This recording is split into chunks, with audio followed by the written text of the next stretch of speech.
Hello friends, मैं यशराज स्वागत करता हूं आप सभी का TSE the strugglers education YouTube channel पे for your struggle with your struggle. So friend, जैसा कि आपको मालूम है कि हम डेली बेसिस के ऊपर आपको करंट अफेयर के कुछ महत्व के टॉपिक्स पे डिटेल में डिस्कशन करवाते हैं, डिटेल में वीडियो उसका प्रोवाइड करवाते हैं। सो उसी के साथ आज मैं और एक करंट अफेयर के महत्व के टॉपिक पर आपके साथ डिस्कशन करूंगा, आपको उसकी इन्फॉर्मेशन प्रोवाइड करूंगा। सो फ्रेंड्स, जो भी स्टूडेंट जो आरआरबी की अगर प्रिपरेशन कर रहे हैं, एसएससी की प्रिपरेशन कर रहे हैं, आईबीपीएस बैंकिंग एंड इंश्योरेंस की प्रिपरेशन कर रहे हैं, कोई भी स्टेट पीएससी की प्रिपरेशन कर रहे हैं, यूपीएससी, पुलिस एग्ज़ाम, डिफेंस, किसी भी एग्ज़ाम की प्रिपरेशन कर रहे हो, सो उन सभी स्टूडेंट्स के लिए ये हमारा सेशन एक फ्री बैच जो करंट अफेयर की है वो बहुत ही इंपॉर्टेंट है, क्योंकि करंट अफेयर एक ऐसा सब्जेक्ट है जो आपकी सारी एग्ज़ाम्स में कॉमनली आता ही आता है। और ऐसे ही करंट अफेयर के एक महत्व का टॉपिक जो आज हम डिस्कशन करने वाले हैं वो एक हमारा रिपोर्ट है। अभी देखिए फ्रेंड्स, करंट अफेयर बहुत ही वास्ट सब्जेक्ट है, बहुत ही बड़ा सब्जेक्ट है, जो जिसके अंदर बहुत ही मतलब ज़्यादा सब टॉपिक्स में वो पूरा करंट अफेयर डिवाइड होता है। और उन्हीं सब टॉपिक्स में से सबसे जो इम्पोर्टेंट होता है वो होता है आपके रिपोर्ट्स और स्टडी। हमें पता है कि हर साल में जो है वो वर्ल्ड लेवल पे कितने रिपोर्ट पब्लिश होते हैं, जैसे एनवायरनमेंट के रिलेटेड रिपोर्ट हो गया, करप्शन पे रिपोर्ट हो गया, हैप्पीनेस पे रिपोर्ट हो गया। सो ऐसी जो इंटरनेशनल इंस्टीट्यूट्स हैं वो ऐसे रिपोर्ट प्रिपेयर करती है जो हर साल में पब्लिश होते हैं, हर ईयर के लिए पब्लिश होते हैं। और उसी के साथ में ही हमारे इंडिया में भी नीति आयोग जैसे कुछ इंस्टीट्यूशंस जो हैं वो हर एक राज्य की परफॉर्मेंस के बेसिस के ऊपर कुछ रिपोर्ट्स प्रिपेयर करती हैं। और करंट अफेयर में रिपोर्ट्स जो आती है उसमें से क्वेश्चन मोस्ट आईएमपी, जो अगर कोई करंट अफेयर का मैं आपको सब टॉपिक बताऊं तो वो है रिपोर्ट्स एंड स्टडी, उसमें से क्वेश्चन पूछा ही जाता है। आप कोई भी एग्जाम का एग्जाम्पल ले ले, उसमें रिपोर्ट और स्टडी में से एक क्वेश्चन आएगा ही आएगा। सो हमारे लिए ये टॉपिक सब टॉपिक करंट अफेयर का बहुत ही इंपॉर्टेंट है। सो आज ऐसे ही एक इम्पॉर्टेंट रिपोर्ट के बारे में हम डिस्कशन करने वाले हैं जो है करप्शन परसेप्शन इंडेक्स 2020। ये रिपोर्ट जनवरी यानी यही मंथ में 2021 में पब्लिश हुआ। 2020 तक का डेटा इसमें कंसिडर किया गया था। किसने पब्लिश किया? ट्रांसपेरेंसी इंटरनेशनल नाम का एक जो इंस्टीट्यूट है, इंटरनेशनल इंस्टीट्यूट है, जिसकी जो है वो स्थापना 1993 में हुई थी और जिसका हेडक्वार्टर बर्लिन जर्मनी में है। आगे हम इसके बारे में डिस्कशन करने वाले हैं, फिर भी मैं आपको बता देता हूँ 1993 में इसका एस्टेब्लिशमेंट हुआ था और बर्लिन में इसका हेडक्वार्टर है, ट्रांसपेरेंसी इंटरनेशनल का, जो ये रिपोर्ट पब्लिश करता है, corruption perception index. So friends, ये देखिए, इस बार का जो ये रिपोर्ट था करप्शन परसेप्शन इंडेक्स, वो टोटल 180 देशों के लिए बनाया गया। टोटल 180 देशों को इसमें इंक्लूड किया गया और इसमें हमारे इंडिया का रैंक 86 है और हमारा स्कोर 40 है। अगर मैं स्कोर की बात करूं तो स्कोर जो है वो 100 में से दिया जाता है, जिसमें अगर आपका स्कोर जितना ही ज़्यादा होगा उतना ही रैंक आपका कम होगा। कम इन द सेंस उतना ही रैंक आपका आगे होगा। जितना ही आपका स्कोर कम होगा उतना ही आपका रैंक बढ़ता जाएगा, यानी नियरेस्ट टू 180 पे वो पहुंचता जाएगा। और अगर मैं और एक डेटा के बारे में बात करूं, सो ये जो 180 कंट्रीज है उसमें से 2/3 यानी कि 120 देश ऐसे हैं जिनका स्कोर बिलो 50 है। सो 120 कंट्रीज तो ऐसे हैं कि जिनका स्कोर बिलो 50 है करप्शन के मामले में। और अगर मैं ओवरऑल 180 देशों के एवरेज स्कोर की बात करूं करप्शन का, तो वो है 43 100 में से। अभी देखिए, आपको टॉप के 6 कंट्री याद रखने हैं। यहाँ पे मैंने वही लिखा हुआ है, टॉप 6 याद कर लीजिए। मैं आपको लिख देता हूँ, टॉप 6 या टॉप 5 भी याद कर सकते हैं। टॉप 5 याद कर लीजिए, लास्ट के 5 याद कर लीजिए, उसके बाद इंडिया का स्कोर और रैंक याद कर लीजिए, और हमारे जो भी नेबर कंट्री है, जितने भी नेबर कंट्री है उनका स्कोर और रैंक याद कर लीजिए। बस इसके बाहर आपका कुछ भी नहीं जाएगा, ठीक है। सो पहले और सेकंड रैंक पे जो है वो डेनमार्क और न्यूजीलैंड है, दोनों का स्कोर सेम ही है। सो आप दोनों को फर्स्ट रैंक पर भी रख सकते हो, लेकिन यहाँ पे एक इजीनेस के लिए डेनमार्क को फर्स्ट और न्यूजीलैंड को सेकंड नंबर पे रखा गया है अल्फ़ाबेटिकल ऑर्डर वाइज। बाकी दोनों का रैंक एक ही है, फर्स्ट नंबर पे है दोनों, डेनमार्क और न्यूजीलैंड। सेकंड यानी कि यहाँ पे थर्ड नंबर पे जो है वो फिनलैंड, उसके बाद सिंगापुर, 5th नंबर पे स्वीडन और 6th नंबर पे स्विट्ज़रलैंड है। अगर लास्ट के 6 देशों की हम बात करें तो 176 पे Venezuela, 177 Yemen, 178 Syria, 179 Somalia and 180 south Sudan. ये जो 2 देश हैं वो अफ्रीका रीजन से बिलोंग करते हैं। यमन और सीरिया आपके जो है वो गल्फ रीजन यानी मिडल ईस्ट में से बिलोंग करते हैं, और Venezuela I think South America region से बिलोंग करते हैं, मिडिल अमेरिका और साउथ अमेरिका, वहीं पे वेनेजुएला है। चलिए अभी आगे बढ़े। सो अगर हम रीजन की बात करें, किसी एक रीजन में मल्टीपल कंट्रीज हो सकते हैं, और ऐसे कुछ रीजन रेडी किए गए ट्रांसपेरेंसी इंटरनेशनल के द्वारा इस रिपोर्ट में, और रीजन वाइज भी डेटा प्रोवाइड किया गया, और उसमें से सबसे बेस्ट परफॉर्मिंग जो रीजन है करप्शन के मामले में, जिसका करप्शन रेट बहुत ही कम है जिन देशों का, और उसी देशों को मिला के एक जो रीजन बनाया गया, उसमें सबसे बेस्ट परफॉर्मिंग जो रीजन है वो है western Europe and European union, जिनका स्कोर 100 में से 66 है, 100 आउट ऑफ 66 आउट ऑफ 100 है। ठीक है। सबसे वर्स्ट परफॉर्मिंग रीजन जो है वो सब सहारन अफ्रीका है, 32 स्कोर है जिसका 100 में से, और ये जो डेटा निकाला गया है वो 2018 से 2020 का है, 2020 के बीच का है, यानी 2018 से 2020 में कौन से रीजन ने बेस्ट परफॉर्म किया करप्शन के मामले में, और कौन से रीजन ने जो है वो वर्स्ट परफॉर्म किया, उसका ये डेटा है।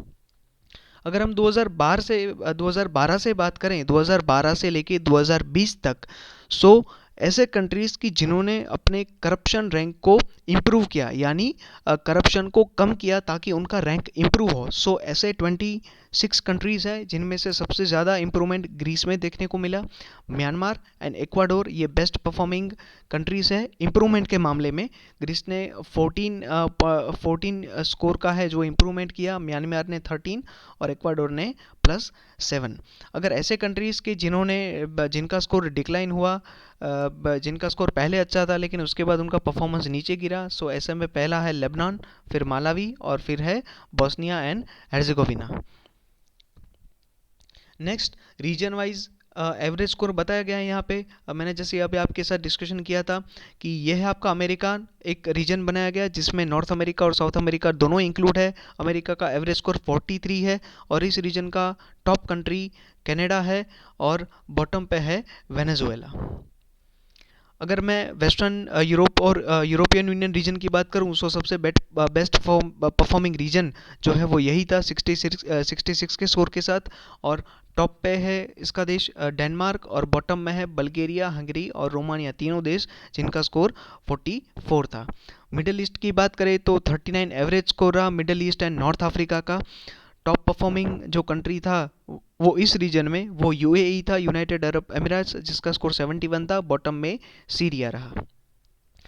Eastern Europe and central Asia की बात करें, मतलब हमारा रशिया है, फिर तजाकिस्तान, कजाकिस्तान, उज़्बेकिस्तान, तुर्कमेनिस्तान, इन सब देशों में सेंट्रल एशियन कंट्रीज़ और ईस्टर्न यूरोप में एवरेज स्कोर उनका 36 रहा। टॉप पे जॉर्जिया कंट्री रहा, और बॉटम में तुर्कमेनिस्तान रहा। एशिया पैसिफिक की बात करें जिसमें India, Myanmar, Indonesia, Singapore, Malaysia, New Zealand, Australia, इन सारे देशों में इन रीजन का, एशिया पैसिफिक रीजन का एवरेज स्कोर 45 रहा। टॉप किया न्यूजीलैंड ने, बॉटम में रहा नॉर्थ कोरिया 18 के स्कोर के साथ।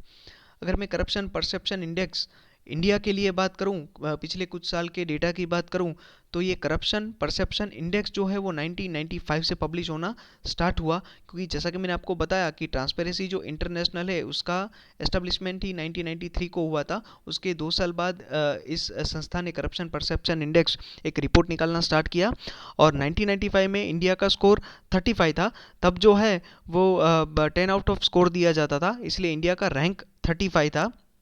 उसके बाद रैंक में बढ़ोतरी होती गई, यानी हमारे यहाँ पे करप्शन बढ़ने लगा, इसलिए हमारा रैंक भी बढ़ने लगा। 1996 में 46 रैंक था, हमारा स्कोर 10 आउट ऑफ 2.63 था। 1997 में 45 रैंक हुआ, स्कोर 2.75 था। और अगर मैं अभी के लास्ट के 5 सालों की बात करूं, सो 2015 से हमारा रैंक रेगुलरली बढ़ता ही जा रहा है, यानी हमारे यहाँ पे करप्शन का जो केसेस है, करप्शन भी बढ़ता जा रहा है देश में। 76 रैंक रहा 2015 को, स्कोर 38 था 100 में से।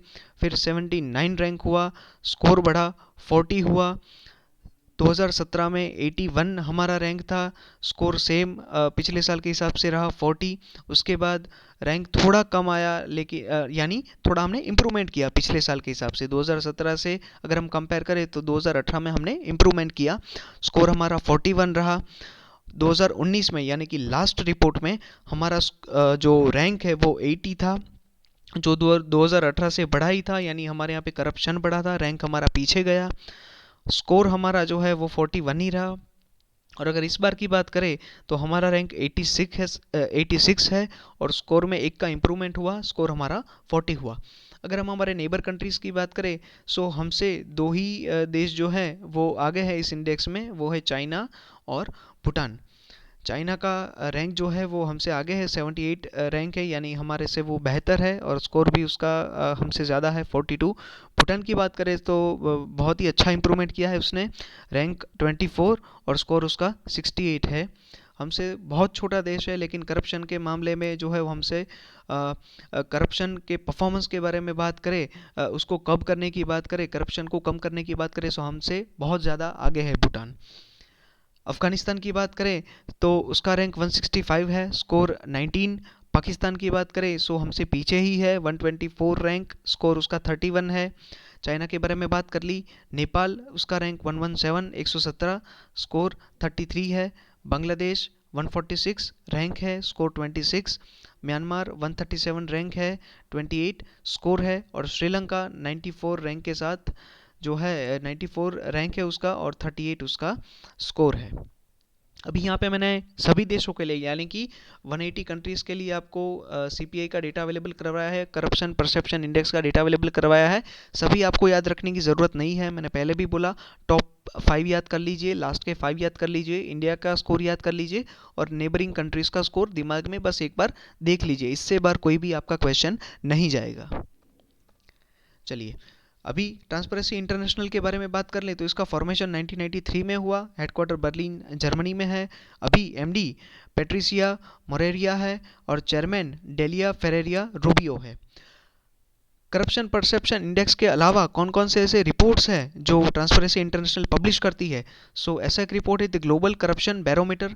इस रिपोर्ट में क्या होता है कि किसी भी देश के नागरिक को पूछा जाता है कि आपका करप्शन के बारे में क्या ख्याल है, क्या आपके एक्सपीरियंस रहे आपके देश में करप्शन में, और वो जो नागरिक से मंतव्य लिया जाता है, सिटीजन से पूछा जाता है, उसके बेसिस पे एक रिपोर्ट रेडी किया जाता है जिसको ग्लोबल करप्शन बैरोमीटर कहा जाता है। इसके अलावा एक ग्लोबल करप्शन रिपोर्ट भी है, जो अभी जो करप्शन परसेप्शन इंडेक्स है उसी को ग्लोबल करप्शन रिपोर्ट कहा जाता है, जिसमें कोई एक फील्ड में कितना करप्शन हुआ किसी एक साल में, कंट्रीज़ का ऐसा डेटा गैदर किया जाता है और उसके बेसिस पे करप्शन परसेप्शन इंडेक्स डेटा बनाया जाता है, रिपोर्ट बनाया जाता है। जैसे इस बार जो करप्शन परसेप्शन इंडेक्स सीपीआई जो 2020 था, उसका थीम था Covid and health care. Theme यानी कि ये कोविड के जो टाइम था उसमें और हमारे हेल्थ केयर में कितना करप्शन हुआ, इसका पूरा डेटा रेडी किया गया सीपीआई 2020 में। सो ये ग्लोबल करप्शन रिपोर्ट ही है, करप्शन परसेप्शन इंडेक्स।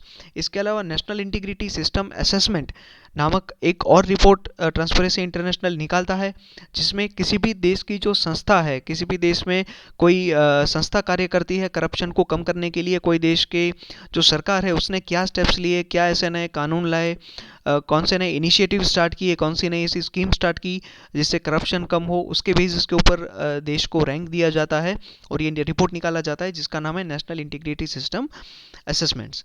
इसके अलावा 2013 में ट्रांसपेरेंसी इंटरनेशनल ने और एक रिपोर्ट स्टार्ट किया जिसका नाम था government defence anti corruption index, जिसमें हर एक देश के डिफेंस सेक्टर में कितना करप्शन होता है उसका रिपोर्ट निकालना उन्होंने स्टार्ट किया। अभी ग्लोबल करप्शन बैरोमीटर के बारे में हमने बात की, जो 2003 से ट्रांसपेरेंसी इंटरनेशनल ने ये रिपोर्ट निकालना स्टार्ट किया। और अगर हम इंडिया की बात करें सो ये इंडिया में भी इनका एनालिसिस हुआ था, सिटीज़न को पूछा गया था, इंडिया के लोगों को पूछा गया था। तो जितने भी लोगों का इंडिया में सर्वे हुआ उनमें से 89% लोगों ने ऐसा बताया कि भाई सरकारी डिपार्टमेंट और सरकार में ही सबसे ज़्यादा करप्शन होता है, ऐसा 89% लोगों का कहना था। इसके अलावा 39% लोगों का ये कहना था कि उन्होंने लास्ट के 12 मंथ में जो है वो पब्लिक सर्विस एक्वायर करने के लिए, यानी कि सरकार जो पब्लिक सर्विस प्रोवाइड करती है उसको पब्लिक सर्विस को लेने के लिए उन्होंने पिछले 12 महीने में जो है वो लांच रिश्वत दी, यानी कि ब्राइबरी दी। सो 39% लोगों का ये मानना है। अभी कुछ रिकमेंडेशन किए हुए हैं ट्रांसपेरेंसी इंटरनेशनल ने करप्शन को कम करने के लिए। किसी भी देश को एक जो है वो रिकमेंडेशन उन्होंने किया है कि किसी भी देश को कैसे परफॉर्म करना चाहिए to curb the corruption. To strengthen the oversight institute, मतलब जितने भी इंस्टीट्यूट है चाहे वो गवर्नमेंट हो या प्राइवेट हो, सो उनके ऊपर एक विजिलेंस होना चाहिए, उनके ऊपर एक ओवरसाइट होना चाहिए, उनके ऊपर एक बॉडी होनी चाहिए, ताकि जो अभी है हमारी सीवीसी सेंट्रल विजिलेंस कमीशन जो ऑलरेडी है, लेकिन और इसको मजबूत करने की आवश्यकता है, क्योंकि हमें पता है कि करप्शन नीचे से लेकर ऊपर तक सारे डिपार्टमेंट में सभी जगह पे करप्शन होता ही होता है। ग्राम पंचायत से लेके पार्लियामेंट तक सभी जगह पे हमने करप्शन के केस देखे हुए हैं। सो हमें ये जो हमारा एक नेटवर्क है, विजिलेंस का नेटवर्क है करप्शन के ऊपर, उसको स्ट्रॉन्ग करने की आवश्यकता है। इसके अलावा एक ओपन एंड ट्रांसपेरेंट कॉन्ट्रैक्टिंग जो है एक मार्केट होना चाहिए।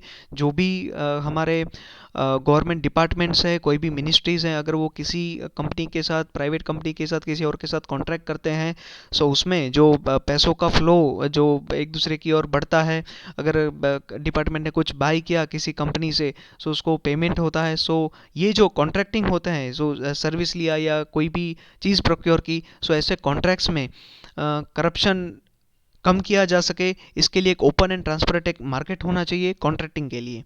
इसके अलावा डेमोक्रेसी की बहुत ज़्यादा ज़रूरत है किसी भी देश को करप्शन कम करने के लिए, क्योंकि अगर हम इंडिया की बात करें, सो आगे हमने देखा कि भाई 89% यानी कि 89% लोगों का यही मानना है कि भाई गवर्नमेंट के डिपार्टमेंट में और गवर्नमेंट में करप्शन होता है। सो गवर्नमेंट यानी कि सरकार कौन बनाता है? अल्टीमेटली हम ही बनाते हैं, हम ही नेताओं को चुनते हैं।